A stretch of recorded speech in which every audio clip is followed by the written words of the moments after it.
Permission ये translate नहीं होगा, okay?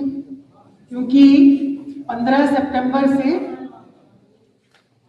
Nobody is going to speak. पीछे वॉलंटियर्स शांत हो जाइए, नहीं तो सुन लीजिए।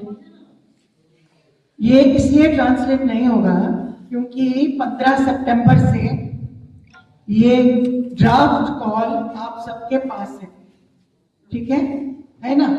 Everybody has the draft call in local language, so everybody has read the call और should have read the call. मैं डिटेल में इस कॉल में एक एक पॉइंट पे नहीं जाएंगे, पर मैं बहुत इजीली बोलेंगे अकॉर्डिंग टू टेक्स्ट, ताकि आप सब अपना अपना लैंग्वेज में इसको फॉलो कर सकते हैं, ठीक है? ये पहला बात है। दूसरा बात ये है, जो कि अभी किताब देखने का जरूरत नहीं। देखिए, जब हमने इस कॉल को लिखा था, है ना, और इसके पहले जब हमने तिरुपति कॉन्फ्रेंस में भी कॉल ड्राफ्ट किया, पास किया, तो 4 लेबर कोड सिर के ऊपर थे, सबको पता था कि आ रहा है, आ रहा है, आ रहा है, ठीक है? तो बहुत सारा ड्राफ्ट के अंदर ये है कि ये आने वाला है, इससे ऐसे होगा, ठीक है? जब लिखा गया है तब ये स्थिति थी, 15 सितंबर को तो ये स्थिति थी ना, ये रिलीज हो गया। अभी 21 नवंबर को उन्होंने सेंट्रल गवर्नमेंट ने, वस्तुगत स्थिति ये है, सेंट्रल गवर्नमेंट ने 21 नवंबर को अनाउंसमेंट किया कि 4 लेबर कोड नोटिफाइड है और सेंट्रल रूल्स 1 वीक के अंदर बन जाएगा और सेंट्रल रूल्स लागू हो जाएगा, ये अनाउंसमेंट। उसके बाद मिनिस्ट्री का मिनिस्ट्री ने एक रिलीज दी है। उस रिलीज में है कि 45 डेज में आप इसके ऊपर डिस्प्यूट दीजिए, अपना कमेंट्स दीजिए। 45 डेज मिनिस्ट्री सोचेगी, फिर थोड़ा देर और सोचा जाएगा और फिर 1 अप्रैल 2026 से ये लागू होगा। ऑलराइट, ये सीक्वेंस ऑफ इवेंट्स। ये दोनों अनाउंसमेंट्स के बीच में, ये 21 नवंबर का अनाउंसमेंट और ये मिनिस्ट्री की रिलीज के बीच में 26 नवंबर था, जिसमें wide spread country wide protest हुआ। तो उतना प्रोटेस्ट से ये एक स्टेप ऐसे आया। अब इसमें बहुत सारा लैक्यूना भी है। दिल्ली हाई कोर्ट में एक केस है, एक वकील ने डाला, एक लॉयर ने डाला कि मैं लेबर कोर्ट में केस लड़ रहे हूं, अभी नोटिफिकेशन है, लेबर कोर्ट फिनिश, तो लेबर ट्रिब्यूनल बना नहीं, केस किधर जाए? तो दिल्ली हाई कोर्ट ने गवर्नमेंट का अटॉर्नी जनरल को बुलाया, वो बोला क्लैरिफिकेशन लेके आते, पता नहीं। तो कोर्ट ने डांट दिया कि तुम लोग दिमाग नहीं अप्लाई करते, तुम ऐसे। तो मैं कहने का क्या मतलब है, मैं कहने का मतलब है कि लीगल लैक्यूना इसमें बहुत है कि जब नोटिफिकेशन होता, कॉलिन भी मेरे से ऐसे बहस कर रहे थे कि नोटिफिकेशन हो गया, नोटिफिकेशन के अंदर लिखा है कि भाई 29 लेबर लॉज खत्म हो जाएगा, वो ठीक बात है। हमने एक्सपेरिमेंट किया दिल्ली में, आप लोगों के पास, सबके पास अनुभव होगा, मैं तो जो हुआ वो बता रही हूँ। हमने एक्सपेरिमेंट किया दिल्ली के अंदर, अभी भी हम कंप्लेंट 2-3 दिन वो मना किया एएलसी ने, उसके बाद वो कंप्लेंट ले रहा है। तो जो भी है, अभी लक्ष्य का सिचुएशन है, लड़ने के लिए बहुत सारा टाइम है, 60 डेज, 120 डेज जस्ट फॉर लड़ना। 1 दिसंबर से 1 अप्रैल तक सोचो, क्लियर फील्ड है, उसके बाद भी लड़ाई जिंदा है। तो सवाल ये है कि ये ड्राफ्ट उसके पहले तैयार किया गया था। सो फर्स्ट थिंग इज कि हम परमिशन लेंगे एनसी की तरफ से कि इस कॉल को हम उन पोर्शंस को रीराइट करेंगे जिसमें लिखा है कि लेबर लॉ, लेबर कोड्स आने से ऐसा होगा, ऐसे है ना। इसके अंदर बहुत सारा पॉइंट्स है, 4 labour codes are going to be implemented, लागू होने वाला है। उसमें दूसरा पॉइंट है, अगर ऐसा आया तो ऐसा होगा। तो पहला परमिशन आप हमको ये देंगे जब आप कॉल को पास करेंगे, क्योंकि ये एक दिन में रीराइट नहीं होगा, इसको जब हम रिलीज करेंगे, हम इसको रीराइट करेंगे कॉन्क्रीट सिचुएशन में कि लेबर कोड को नोटिफाई सरकार ने अनाउंस कर दिया है और इससे ये हो रहा है, क्योंकि कॉन्क्रीट फॉर्म में अभी आ गया, तो थोड़ा मॉडिफिकेशन इसकी राइटिंग में ऐसे होगा। ठीक है, आप समझे बात को? ठीक है। दूसरा बात यह है कि जब रेजोल्यूशन आएगा तब हम एक बात रिव्यू करेंगे, क्योंकि जैसे कॉलिन ने भी बोला, new form of struggle evolve करने पड़ेंगे जो कि वर्कर्स को बाहर निकाल के लाएगा।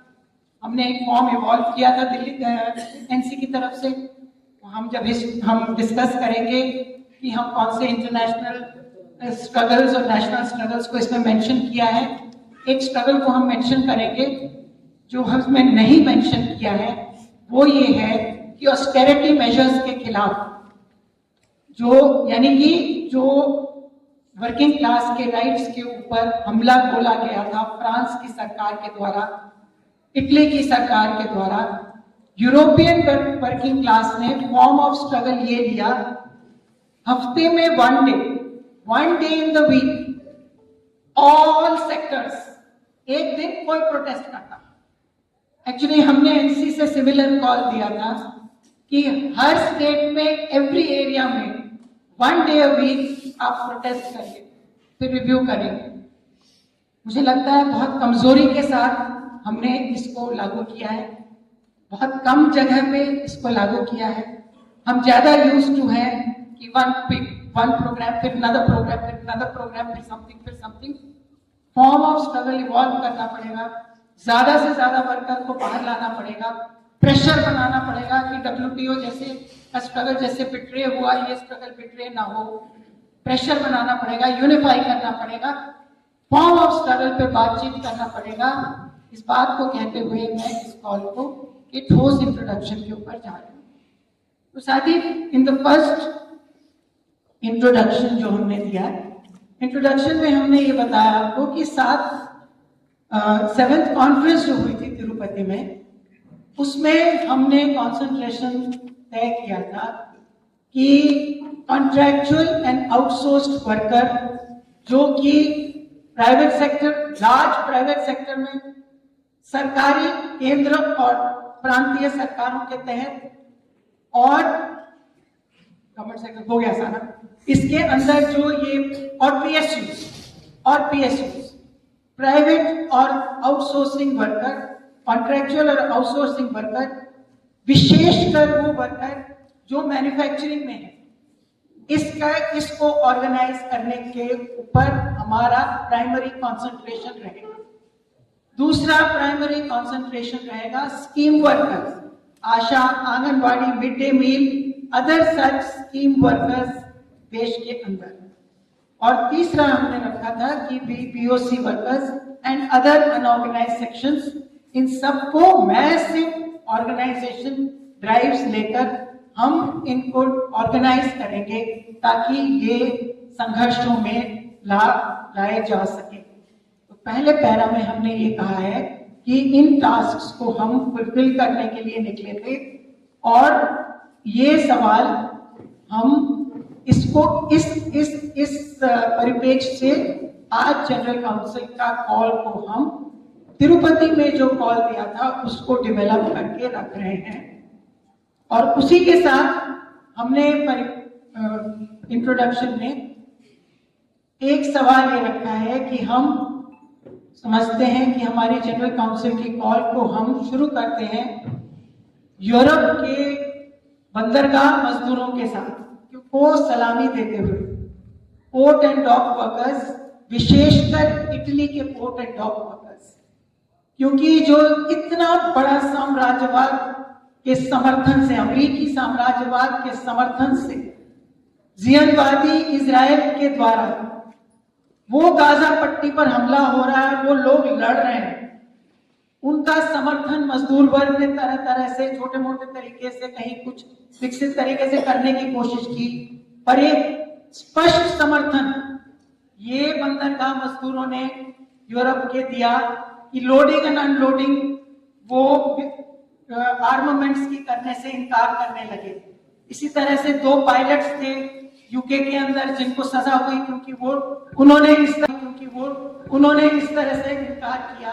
और port and dock workers of Spain, of Italy, ये लोग बाहर निकल कर आए और इन्होंने बाकी मजदूर वर्ग को भी प्रेरित करके इन्होंने न सिर्फ बंदरगाहों पर ब्लॉकेड किया, पर एक हड़ताल करी इन्होंने पैलेस्टीन के समर्थन में। और अपने देश के सरकार के द्वारा इजराइल और यूएस इंपीरियलिज्म के द्वारा जो हमला किया जा रहा है, जो नरसंहार किया जा रहा है, उसके खिलाफ तो हमने इस डॉक्यूमेंट की शुरुआत उनको सलामी पेश कर की है। उसके बाद साथी अगर आप देखेंगे तो हमने दो तीन जनरल आम हमले जो जारी हैं उसके ऊपर लिखे हैं।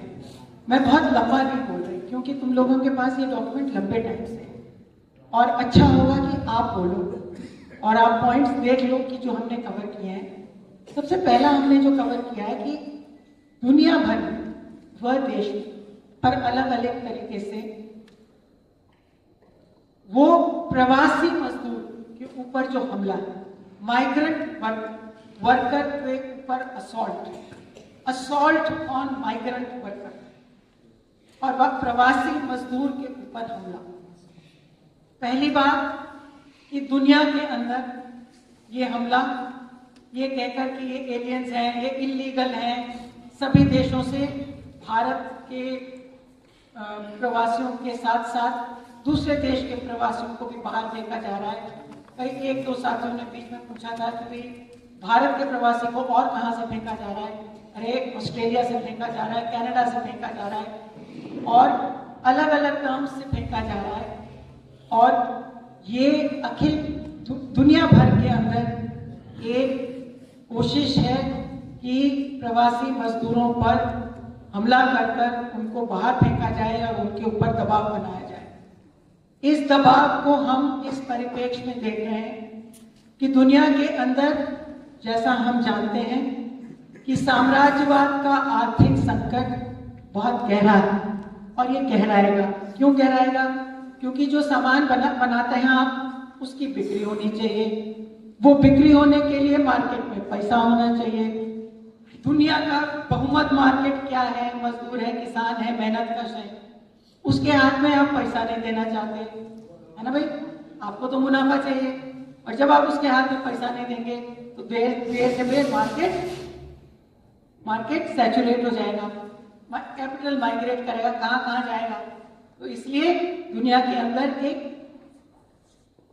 कंटिन्यूअल साम्राज्यवादी अर्थव्यवस्था का क्राइसिस है और इसके अंदर जो मजदूर वर्ग का कीमत है उसको और गिराने के लिए इस तरह से इन माइग्रेंट्स को बाहर फेंककर इनके ऊपर दबाव बनाकर ताकि ये किसी भी हाल में काम करने को तैयार हो जाए, ये एक बहुत बड़ा दबाव दुनिया भर के अंदर है। दूसरा, अमेरिकी साम्राज्यवाद के अंदर हिंदुस्तान के मजदूरों के ऊपर इसी तरह का एक बहुत बड़ा दबाव है। एक प्लेन के अंदर, 2 प्लेन्स के अंदर भारत के वर्करों को हथकड़ियां भी पहनाई थी। उनको किसी को पाँव के ऊपर हथकड़ी, पाँव के ऊपर चेन बांधे थे। ऐसे 2 प्लेन लोड भेजे और उसको लैंड कराया पंजाब में। जैसे कि सारे पंजाबी थे, नहीं, उसमें गुजराती थे, उसमें उत्तर प्रदेश के लोग थे, उसमें नॉर्थ ईस्ट के लोग थे, उसमें थोड़े पंजाब के भी थे, पर एक दिखावे के लिए ना कि भाई पंजाब से लोग जा रहे हैं, ऐसा नहीं था। सब जगह के लोग थे उसके अंदर। उत्तर प्रदेश, मैंने बताया, अलग अलग प्रांत के लोग थे। और हिंदुस्तान की सरकार, शर्म की बात कि उस प्लेन लोड को इस तरह से स्वीकार किया, जबकि हमसे दूसरे देशों ने इनकार किया कि हमारे मजदूरों को आप इस तरह से बेहाली में भेजेंगे तो हम नहीं लेंगे। और दूसरा राउंड है कि ट्रंप ने जो जिस तरह से टैरिफ वॉर बोला है, तो ये टैरिफ वॉर क्या है? अंत में जाकर ये टैरिफ वॉर भी यही है कि दूसरे देशों को मजबूर किया जाए कि मार्केट खोलो हमारे सामान के लिए, ताकि अमेरिकन पूंजीपतियों को फायदा हो। और इस तरह से जिन देशों के ऊपर ये टैरिफ वॉर कर रही है, जैसे हमारा देश है, कई देशों की सरकारों ने, जैसे कनाडा की सरकार ने ये बोला कि अरे ये तो हमारे लिए चुनौती बन गई, अब हम अपने देश के लिए बनाएंगे। पर हमारे देश के प्रधानमंत्री ने और हमारे देश की सरकार ने इस तरह से नहीं सोचा। वो इस तरह से सोचा कि अच्छा इधर नहीं भेज पा रहे तो कहीं और ढूंढते हैं, किसी और विदेशी मार्केट में बात करते हैं। जिस चाइना से वो बात भी नहीं करते थे, अब वो उससे बातचीत भी करने लगे। रूस के साथ वो समझौता कर रहे हैं और अमेरिका के साथ अगर हम देखें, वैसे भी वो कुछ बातचीत तो चला ही रहे हैं, पर सबको पता है अब शायद कि न्यूक्लियर अमेंडमेंट बिल आ गया, संसद के अंदर पड़ा हुआ है। इसके अंदर जो टेक्नोलॉजी सप्लाई करेगा, उस अगर एक्सीडेंट हुआ तो वो बेगुनाह है, उसकी कोई लायबिलिटी नहीं है। अब जो सप्लायर होगा उसकी लायबिलिटी की लिमिट फ्रेम लग जाएगी कि वो इतने पैसे से ज्यादा आप किसी कोर्ट में उससे कॉम्पनसेशन नहीं मांगते। तो ये तो अमेरिकी साम्राज्यवाद की मांग थी, अमेरिकी साम्राज्यवाद की मांग थी कि भाई हमारे जो पुराने न्यूक्लियर प्लांट लगे हुए हैं उसको जल्दी सस्ते में आप लोग फटाफट ले जाओ। और दूसरा उसके अंदर, उस बिल के अंदर ये भी है कि प्राइवेट न्यूक्लियर प्लेयर्स को 100% राइट है कि वो हिंदुस्तान के अंदर न्यूक्लियर प्लांट्स लगा सके, पावर प्लांट्स लगा सके। तो ये चीजें नई भी हैं, थोड़ी थोड़ी इसको इनकॉर्पोरेट कर लेंगे। जो चीज नई चीजें आई हैं उनको हम अंदर भी घुसा लेंगे। ये एक पक्ष है। दूसरा पक्ष हमने रखा है भारत के अंदर किस तरह से प्रवासी मजदूर के ऊपर हमला हो रहा है। तो एक तो अंतिम हमला हो गया कि 4 लेबर कोड आ गए, तो इंटरस्टेट माइग्रेंट वर्कर बिल जो एक्ट जो है वो इसके अंदर सफाई हो गई। कॉलिन ने बताया कि उसके नए प्रावधान क्या किस तरह के हैं कि 18,000 से जो ऊपर लेता है उसको इसको गिना जाएगा, उसको नीचे वाले को नहीं गिना जाएगा। पर एनीवे जो एक्ट था, जो लड़के लिखाया गया था, जिसके अंदर इतने सारे अधिकार थे, वो तो इसके साथ ही वो खत्म कर रहे हैं अगर ये 4 लेबर कोड लागू हो गए तो। ये एक। दूसरा कि पूरे देश में एक हंगामा कर दिया कि विदेशी आ गया, विदेशी आ गया। विदेशी के नाम से पूरे देश में मुस्लिम, बंगाली मुस्लिम वर्कर्स को उठाकर घर तोड़े गए।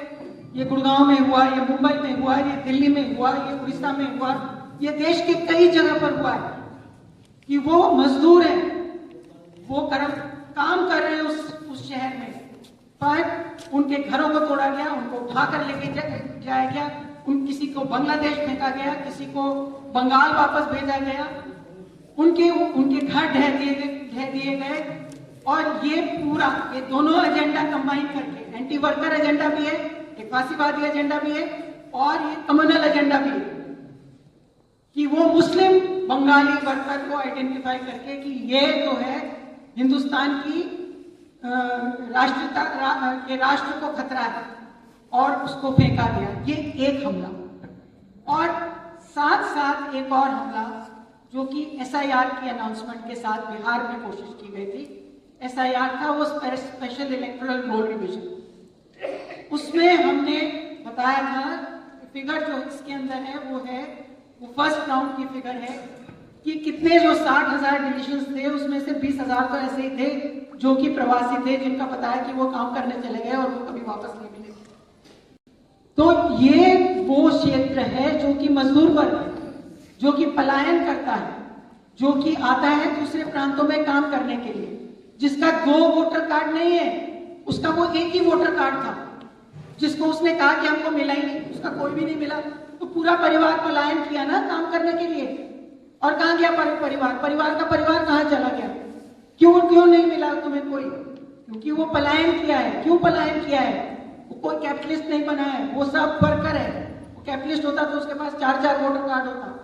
इस तरह के परिवार, इस तरह के वोटर के पास एक ही वोटर कार्ड है, पर आप मजदूर वर्ग को इस तरह से उसके वोट देने के अधिकार पे, उसके जनवादी अधिकार पे ये हमला था।